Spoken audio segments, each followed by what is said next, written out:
Hey everyone, we're going to take a few minutes now to talk a little bit about some things we need to be careful of when building models with mechanical energies.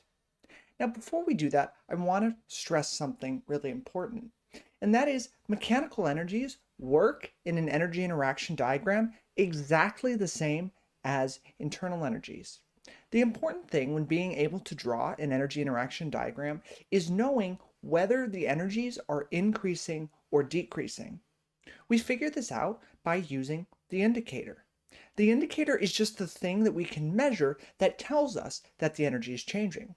For thermal energy, this is temperature. If temperature goes up, thermal energy goes up. For gravitational potential energy, it's the height above the floor.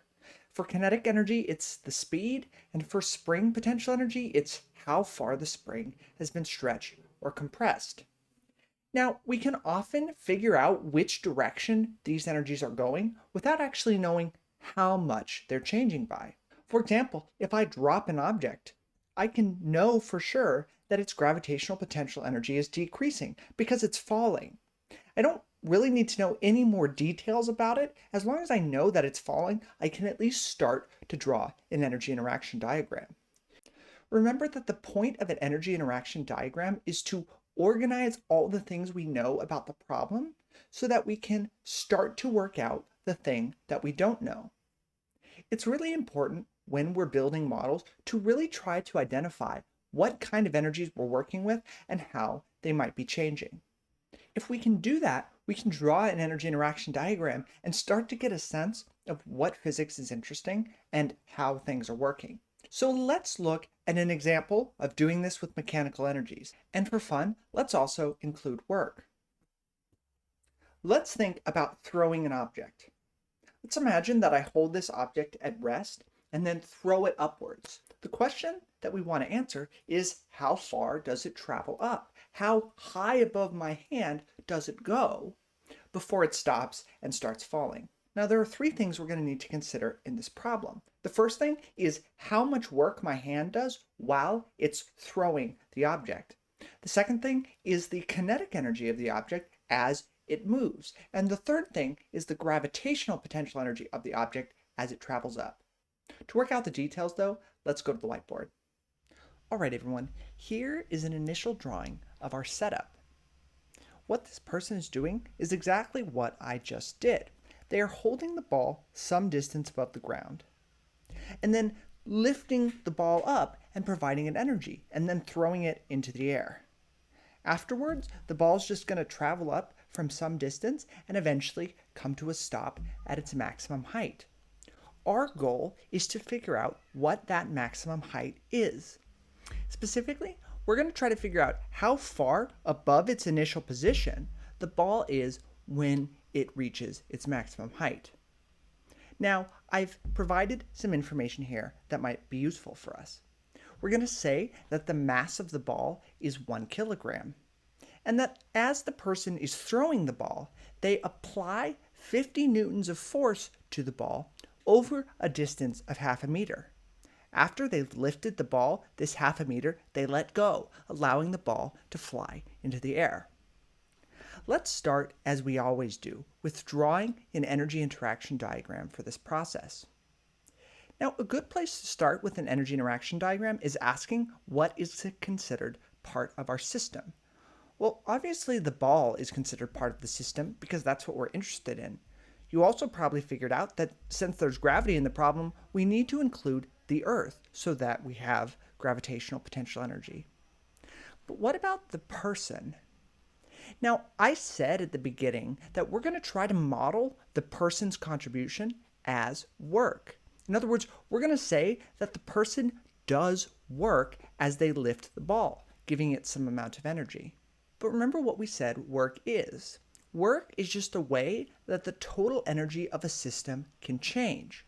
Just like heat, the thing that actually does the work isn't important. It's not part of the system. We just need to know how much work was done.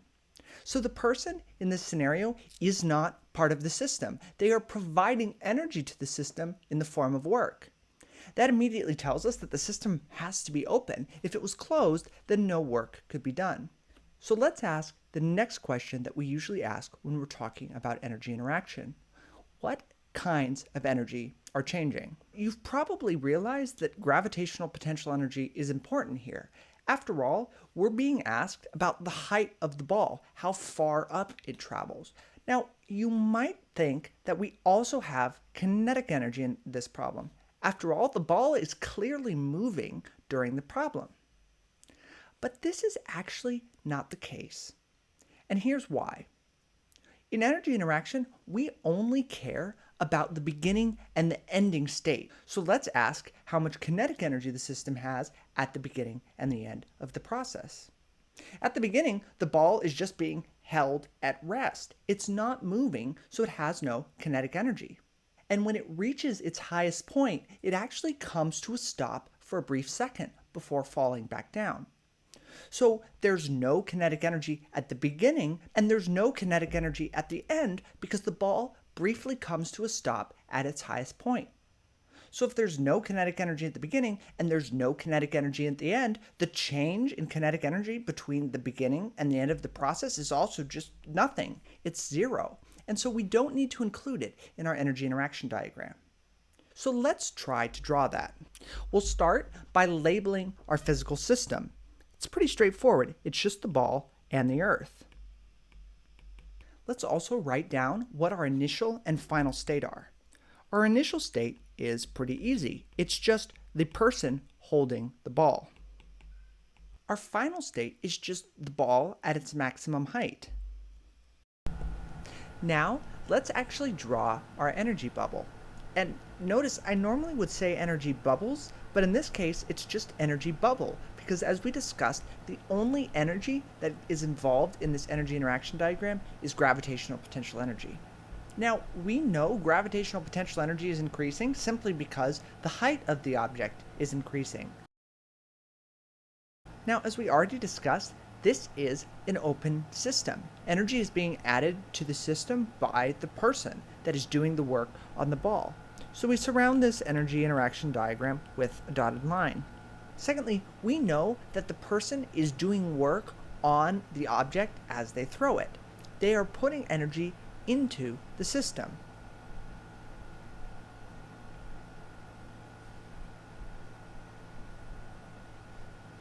Now, let's draw our energy conservation equation. As usual, it just starts like this, delta E.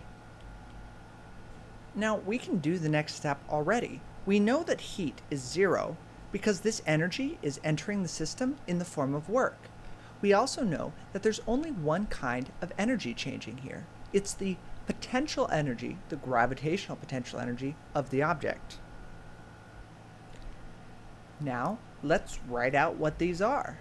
We know what the change in gravitational potential energy is. It's just the mass times the gravitational acceleration g times the change in height.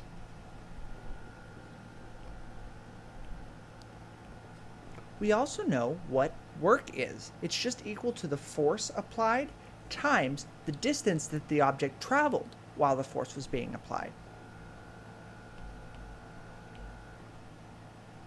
Now, let's get some numbers so that we can actually get an answer. Here are the numbers that we need to complete the problem. The gravitational acceleration g is equal to 10 meters per second squared. The mass of the ball is going to be 1 kilogram. The force will be 50 newtons, and the distance over which the force is applied is half a meter. Let's plug those numbers in and solve for the change in height.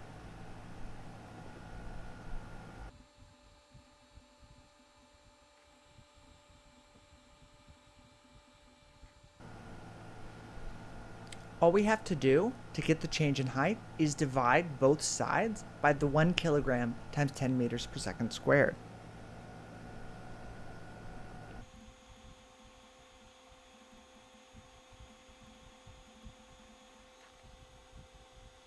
It turns out that a newton is equal to a kilogram times a meter per second squared. So this number on the bottom, a kilogram times 10 meters per second squared, is actually a number that's in newtons. It's a force.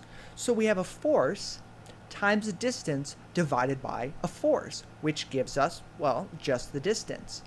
This is what we want. We're looking for a change in height, so we expect to get a distance.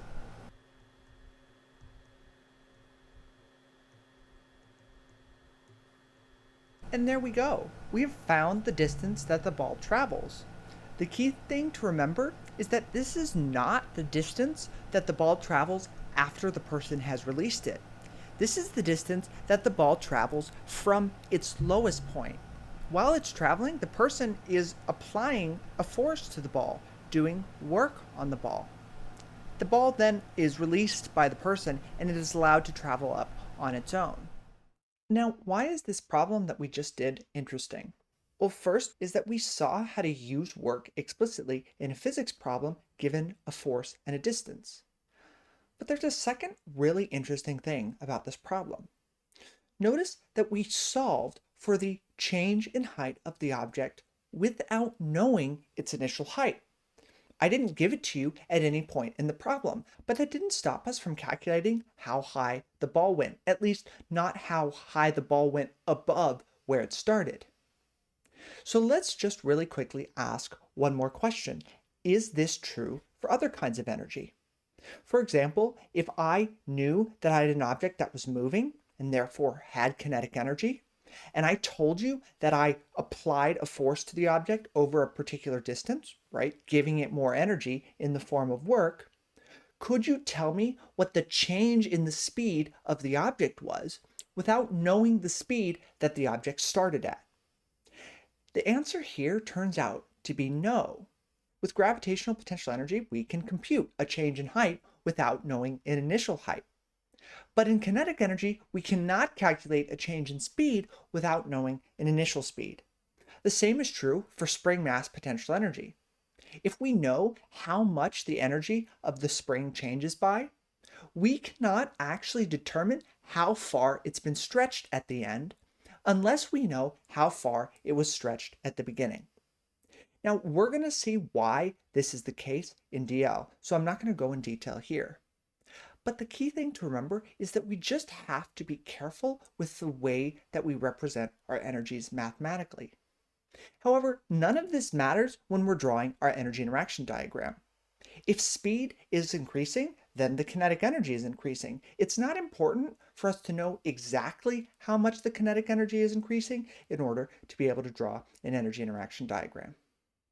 And remember, when it comes to doing physics problems, the energy interaction diagram is really the most important step. If you can draw the correct energy interaction diagram, you are demonstrating that you understand what's going on in the physics, and you're going to get most of the points on the problem. That's all for this video. I'll see you in the next one.